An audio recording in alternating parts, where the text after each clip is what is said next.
നമസ്കാരം, ഭാരത് ലൈവിലേക്ക് സ്വാഗതം. മോട്ടോർ വാഹന വകുപ്പിന്റെ സേവനങ്ങൾ മുടങ്ങിയിട്ട് മാസങ്ങളായതോടെ പണമടച്ച് ലൈസൻസ് ഉൾപ്പെടെയുള്ള രേഖകൾക്കും മറ്റും സേവനങ്ങൾക്കുമായി കാത്തിരിക്കുന്നവർ ആശങ്കയിലാണ്. കഴിഞ്ഞ നവംബറിലാണ് സാമ്പത്തിക പ്രതിസന്ധിയെ തുടർന്ന് മോട്ടോർ വാഹന വകുപ്പിന്റെ ഡ്രൈവിംഗ് ലൈസൻസ് RC പുതുക്കൽ, പേരുമാറ്റൽ തുടങ്ങിയ വിവിധ സേവനങ്ങൾ നിലച്ചത്. ഇതോടെ വിവിധ RT ഓഫീസുകളിൽ പണമടച്ച് അപേക്ഷ നൽകിയ 12 ലക്ഷത്തിലധികം ആളുകളാണ് സംസ്ഥാനത്ത് പ്രതിസന്ധിയിലാകുന്നത്. സാമ്പത്തിക പ്രതിസന്ധിയാണ് മോട്ടോർ വാഹന വകുപ്പിന്റെ സേവനങ്ങൾ നിലയ്ക്കാൻ കാരണമെന്ന് അധികൃതർ തന്നെ വ്യക്തമാക്കുന്നു. ഡ്രൈവിംഗ് ലൈസൻസ് PVC കാർഡ് രൂപത്തിൽ നിർമ്മിക്കുന്ന ഇന്ത്യൻ ടെലിഫോൺ ഇൻഡസ്ട്രീസ് കമ്പനിക്ക് 8 കോടിയിലധികം കുടിശ്ശികയായതോടെ കഴിഞ്ഞ ഒക്ടോബറിൽ അച്ചടി നിർത്തി. തപാൽ വകുപ്പിനും കുടിശ്ശികയായതോടെ വിതരണവും നിലച്ചു. തപാൽ വകുപ്പിന്റെ കുടിശ്ശിക തീർക്കാൻ പണം അനുവദിച്ചതോടെ വിതരണം പുനഃസ്ഥാപിച്ചെങ്കിലും അച്ചടി തുടങ്ങിയിട്ടേയില്ല.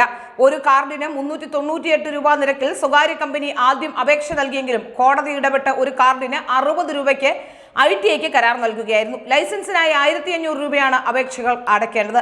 നിലവിലെ ലൈസൻസ് PVC കാർഡുകളിലേക്ക് മാറ്റാൻ അപേക്ഷകർ 245 രൂപയാണ് നൽകുന്നത്. രജിസ്ട്രേഷൻ ഇപ്പോഴും നടക്കുന്നുണ്ടെങ്കിലും ഡ്രൈവിംഗ് ലൈസൻസും RCയും നൽകുന്നില്ല. ലൈസൻസ് നൽകാതെ ആളുകളിൽ നിന്നും പിഴ ഈടാക്കാനുള്ള തന്ത്രമാണിതെന്ന ആക്ഷേപവും ഉയരുന്നുണ്ട്. അപേക്ഷകർ അപേക്ഷയുടെ നിലവിലെ അവസ്ഥ നോക്കുമ്പോൾ പ്രിന്റിംഗ് നിലച്ചിരിക്കുന്നു എന്നാണ് കാണിക്കുന്നത്. ഫോണിലൂടെയും നേരിട്ടും വിവരം തിരക്കുന്നവർ നിരവധിയാണ്. രേഖകൾ എന്ന് ലഭിക്കുമെന്ന് ഉറപ്പു നൽകാൻ ഉദ്യോഗസ്ഥർക്ക് പോലും സാധിക്കുന്നുമില്ല. കഴിഞ്ഞ ദിവസമാണ് നമുക്കറിയാം ബിഗ് ബോസ് താരമായ അഖിൽ മാരാർ ഒരു വലിയ ആരോപണവുമായി രംഗത്ത് വന്നത്. അഖിൽ മാരാർ ഒരു വണ്ടി വാങ്ങുന്നു, വണ്ടിക്ക് ഫാൻസി നമ്പറിനായി കൊടുക്കുന്നു, 1 ലക്ഷം രൂപ അടയ്ക്കുന്നു.